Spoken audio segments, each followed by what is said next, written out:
Applications of electrochemical series हम पिछले class में भी देख रहे थे। अब उससे आगे इसके एप्लीकेशंस को हम लोग देखें। अगला एप्लीकेशन है to predict that whether the given metal can displace hydrogen gas from dilute acids. आप जानते हैं कि acids are H+ ion donors and aqueous solution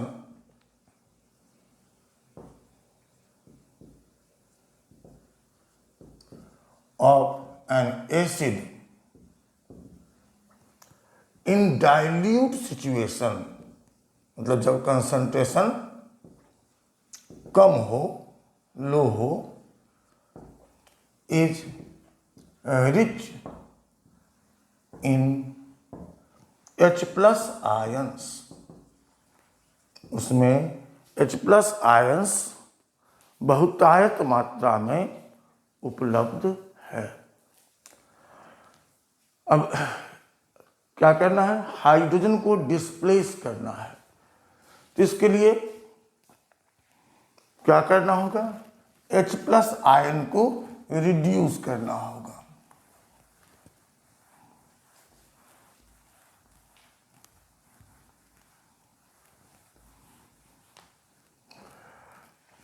To displace hydrogen gas from dilute acid, dilute acid के solution से H+ ion are required to be reduced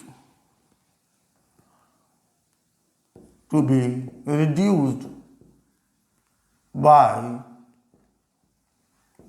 the given metal, दिए गए metal के द्वारा। तो H+ आयन से H और H atom मिलकर के H2,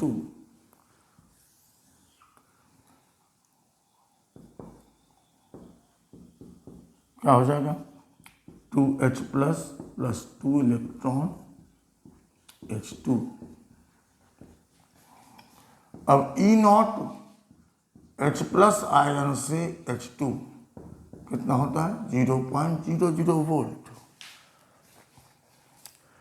तो रिड्यूसिंग एजेंट के स्ट्रेंथ ऑर्डर निकालते समय हम लोग क्या देखे थे कि जिस का E0 रिडक्शन का मान जितना कम होगा, जैसे जैसे कम होगा, रिड्यूसिंग एजेंट का स्ट्रेंथ उतना बढ़ेगा।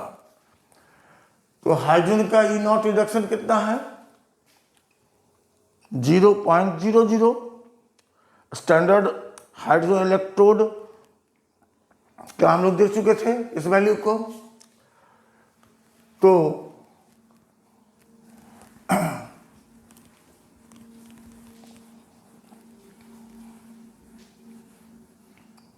उसके साथ साथ हम लोग क्या जानते हैं? The strength of reducing agents का strength increases with decrease in E0 reduction. Hence, the metals having E0 reduction less than 0.00 volt can reduce H+ ions and can displace hydrogen gas from solution of from dilute solution of acids. E naught reduction का मान घटने से reducing agent का strength बढ़ता है, reducing agent का strength बढ़ता है।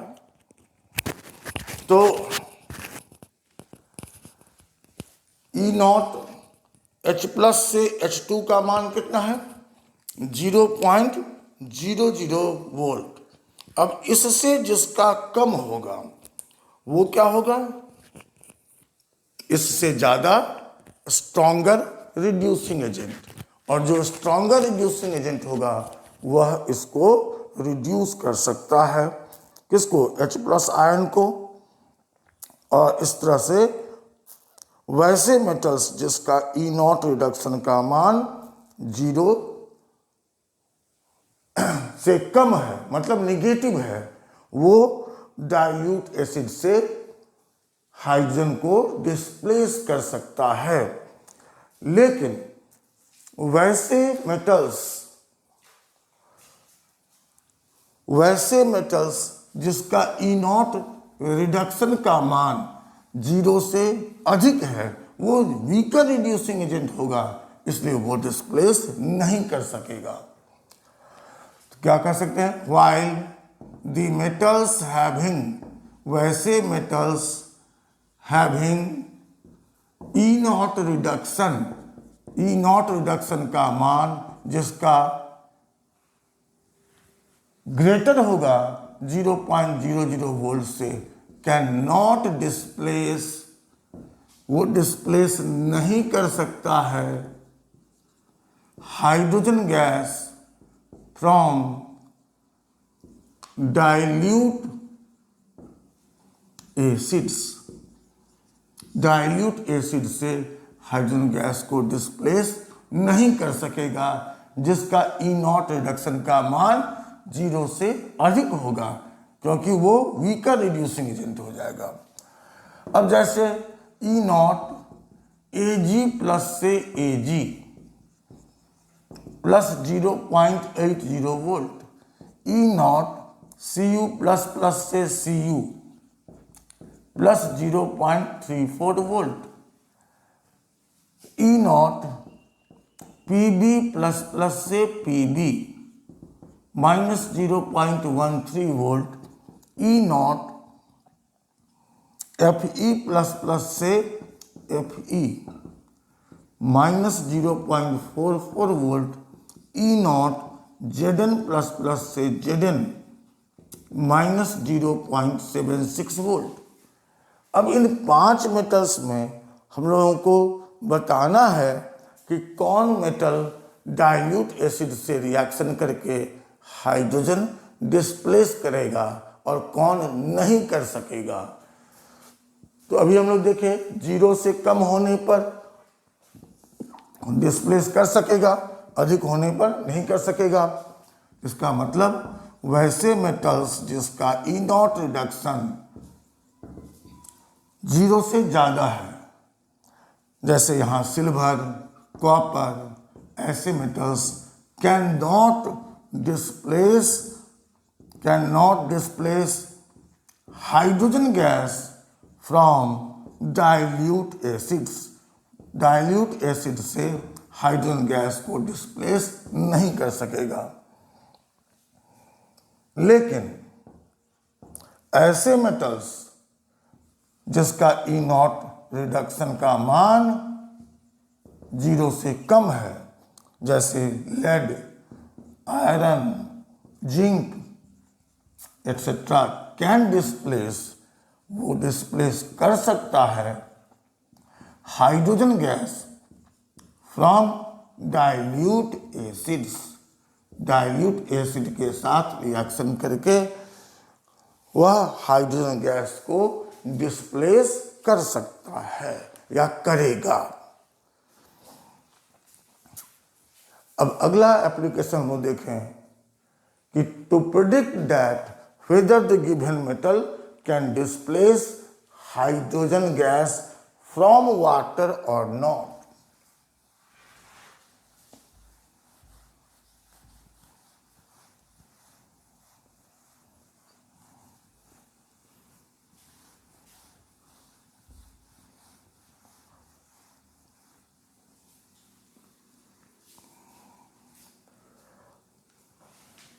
8वां application, to predict that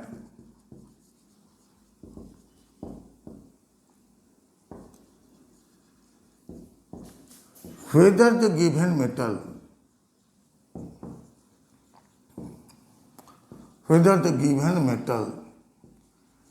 can displace कर सकता है हाइड्रोजन गैस फ्रॉम वाटर और not.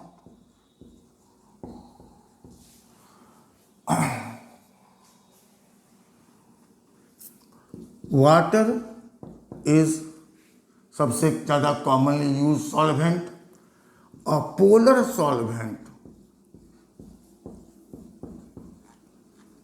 Having feeble, negligible, self या आउटो आयोनाइजेशन, आयंस में विभक्त होना, as H2O plus H2O, H3O plus और OH माइनस। इसको लोग ऐसे भी लिख सकते हैं H2O से H plus OH minus, H2O plus H plus बराबर H3O प्लस। तो हम लोग देख रहे हैं कि यहां पर भी H प्लस आयन है और इसी को रिड्यूस करना होगा। बिल्कुल सही बात। तो इसका मतलब जिसका वैल्यू, जिस मेटल का E0 रिडक्शन का मान 0 से कम होगा, तो जैसे वो डाइल्यूट एसिड से कर सकता था डिस्प्लेस, वैसे वाटर से भी कर सकेगा। लेकिन यहाँ एक शर्त देखिए, एक कंडीशन क्या लिखा हुआ है, पोलर सॉल्वेंट हैविंग फीबल मतलब नेग्लिजिबल आयोनाइजेशन। इसका मतलब H प्लस बहुत ही नगण्य मात्रा में उपलब्ध है। मतलब pure water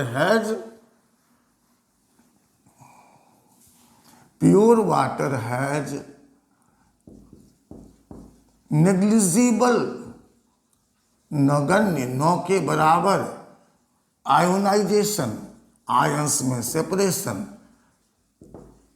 hence to displace hydrogen gas from water, the metal should be able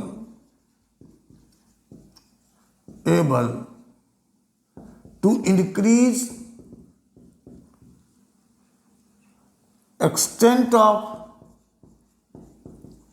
H plus ion, मतलब आयनेशन बढ़ाने में सक्षम हो, एंड देन टू रिड्यूस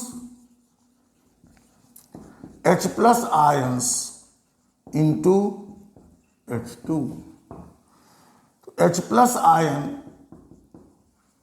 से H2 E0 रिडक्शन ये हो गया 0.00। तो जिसका 0 से कम होगा वो H प्लस आयन को रिड्यूस तो कर सकता है, लेकिन यहां शर्त क्या है, the metal should be able to increase extent of H plus ion, मतलब आयोनाइजेशन के एक्सटेंट को बढ़ाने में सक्षम हो।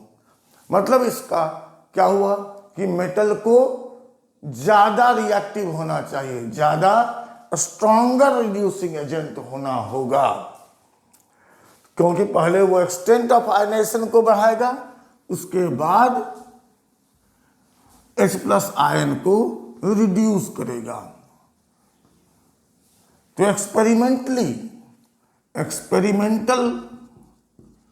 Experimental findings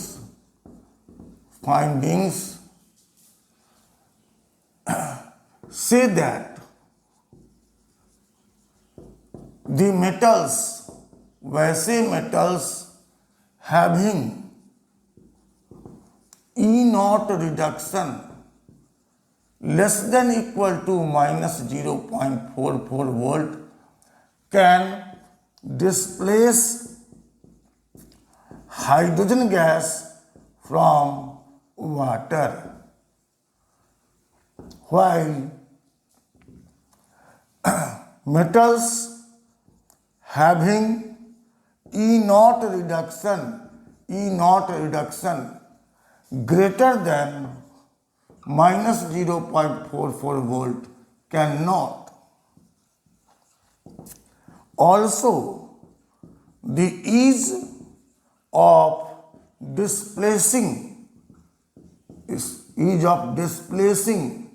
hydrogen gas from H2O increases with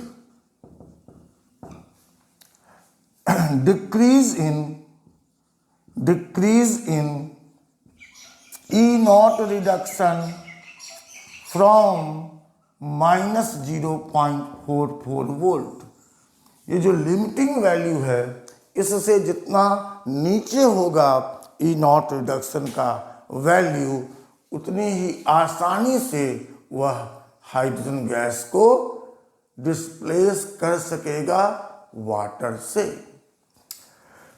अब जैसे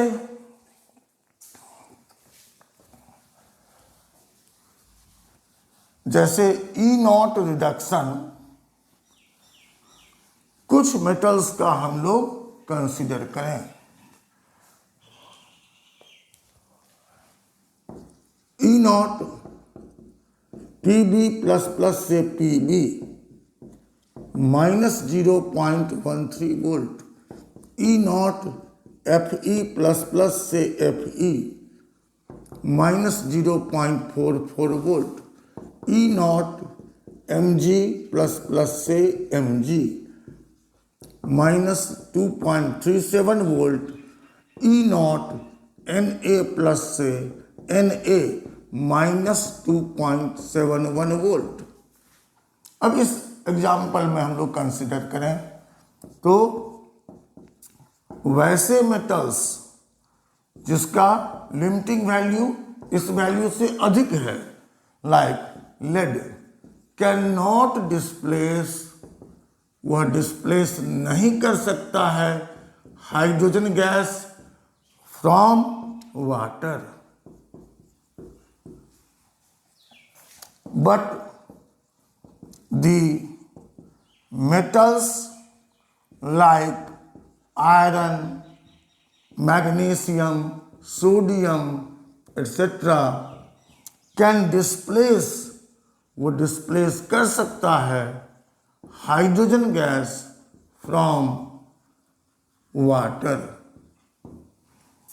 अब क्या करें, जब इस लिमिटिंग वैल्यू से जितना नीचे आएगा, ईज मतलब आसानी बढ़ेगी, तो ईज ऑफ डिस्प्लेसिंग, कितनी आसानी से वह डिस्प्लेस कर सकेगा हाइड्रोजन गैस फ्रॉम H2O। इस तीनों में अगर कंपेयर करें तो आयरन से आसानी से मैग्नीशियम, मैग्नीशियम से आसानी से सोडियम। इसको अगर हम लोग एक्सपेरिमेंटल एविडेंस से देखें, एक्सपेरिमेंटल एविडेंस से देखें मतलब किस कंडीशन में ये डिस्प्लेस करेगा, तो उससे हम लोग डिसाइड कर सकते हैं, समझ सकते हैं कि कौन कितनी आसानी से डिस्प्लेस किया। तो आयरन से आसानी से मैग्नीशियम और मैग्नीशियम से भी आसानी से सोडियम। इसको हम लोग कैसे कह सकते हैं, देख सकते हैं, जैसे iron displaces hydrogen gas when steam मतलब vapour is passed over red hot iron को रेड हॉट कंडीशन में लेंगे और इस पर स्टीम पास करेंगे। इससे आसानी से magnesium displaces hydrogen gas from boiling water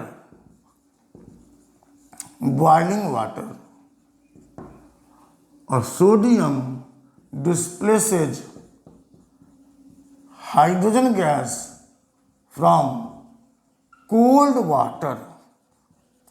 water से भी, मतलब सबसे आसानी से इन तीनों में कौन डिस्प्लेस कर रहा है? सोडियम। तो जैसे जैसे ई नॉट रिडक्शन का मान -0.44 वोल्ट से लोअर होगा तो वह मेटल उतनी ही आसानी से हाइड्रोजन गैस को डिस्प्लेस कर सकता है। अब नेक्स्ट एप्लीकेशन हम देखें, to determine relative stability and thermal stability of oxides of metals. To determine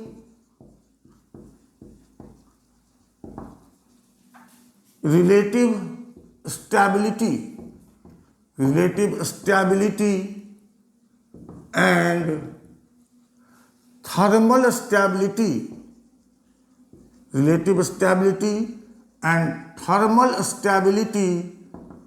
of metallic oxides या oxides of metals के oxides का stability। तो हम लोग कह सकते हैं in general stability of metallic oxides increases with decrease in E naught reduction। E naught reduction का मान जितना कम होगा मेटल उतना ही ज़्यादा रिएक्टिव होगा, तो उसके ऑक्साइड्स उतने ही ज़्यादा स्टेबल होंगे। तो जैसे मान लीजिए कुछ मेटल्स का हम लोग ई नॉट रिडक्शन को कंसिडर करें, जैसे ई नॉट मर्क्यूरिक आयन से mercury plus 0.85 volt, E naught AG plus से AG plus 0.80 volt, E naught CU plus plus से CU plus 0.34 volt, E naught ZN plus plus से ZN -0.76 volt. इसलिए relative stability of their oxides, इस example में oxides क्या हो जाएगा?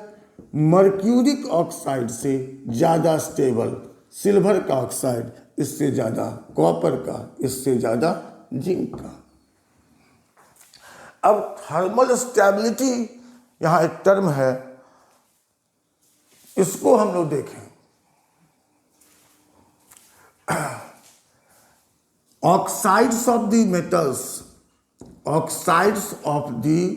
Metals, कैसे metals?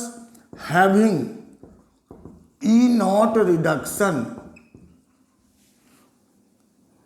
greater than equal to plus 0.85 volt are thermally unstable। वह थर्मली अनस्टेबल होगा and decompose on heating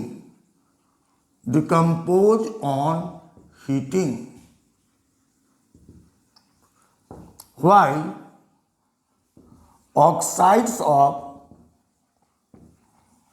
metals having E naught reduction less than plus 0.85 volt are not decomposed वो decompose नहीं होते हैं बाय हीटिंग। क्या कह रहे हैं? इन जनरल जैसे जैसे ई नॉट रिडक्शन का मान घटेगा मेटेलिक ऑक्साइड्स की स्टेबिलिटी बढ़ेगी।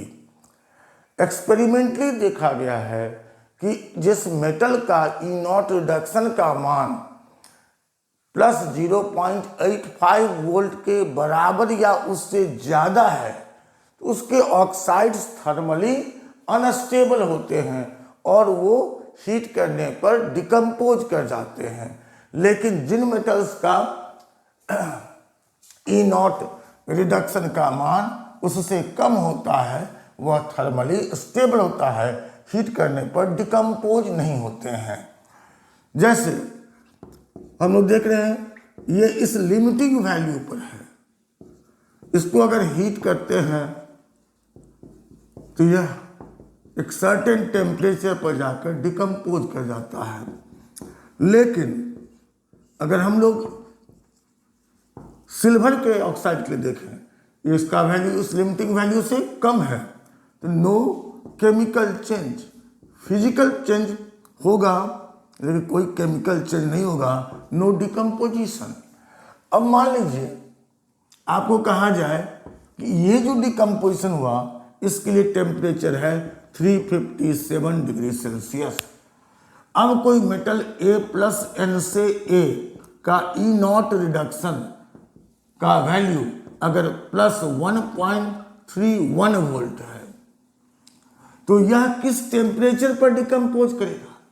आप देख रहे हैं कि यहाँ पर प्लस 0.85 वोल्ट है तो वो थर्मली अनस्टेबल है और डिकम्पोज कर रहा है, उससे ये हाइयर वैल्यू है, इसका मतलब ये भी थर्मली अनस्टेबल होगा। कौन? इसका ऑक्साइड। तो जिस टेम्परेचर पर ये डिकम्पोज कर रहा है उससे लोअर टेम्परेचर पर ही इसके ऑक्साइड का डिकम्पोजिशन होगा। और अब आइए हम लोग 10वां application to calculate standard EMF, standard EMF of a cell या ऑफ ए गैल्वेनिक सेल।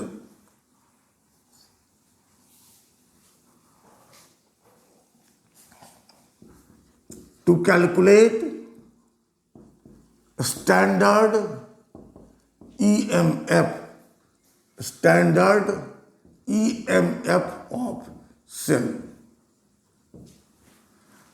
अब ईएमएफ ऑफ सेल इसको हम लोग क्या कर सकते हैं?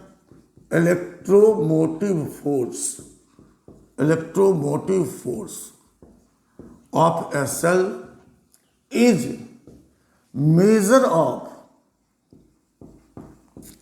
maximum obtainable current when it is not fitted in circuit, जब इसको सर्किट में फिट नहीं किया गया है। क्योंकि सर्किट में फिट नहीं किया गया है तब कैसे? आप टॉर्च के लिए, रिमोट कंट्रोल के लिए सेल खरीदते हैं, देखिए जो सेल खरीदते हैं उस पर लिखा हुआ 1.5 वोल्ट और लिखा हुआ है best use within 18 months from date of manufacture. तो अभी आप केवल मार्केट से खरीदे हैं, उसको आप डिवाइस में लगाए नहीं है, लेकिन लिखा हुआ है 1.5 वोल्ट। तो ये क्या हो गया? उसका ईएमएफ।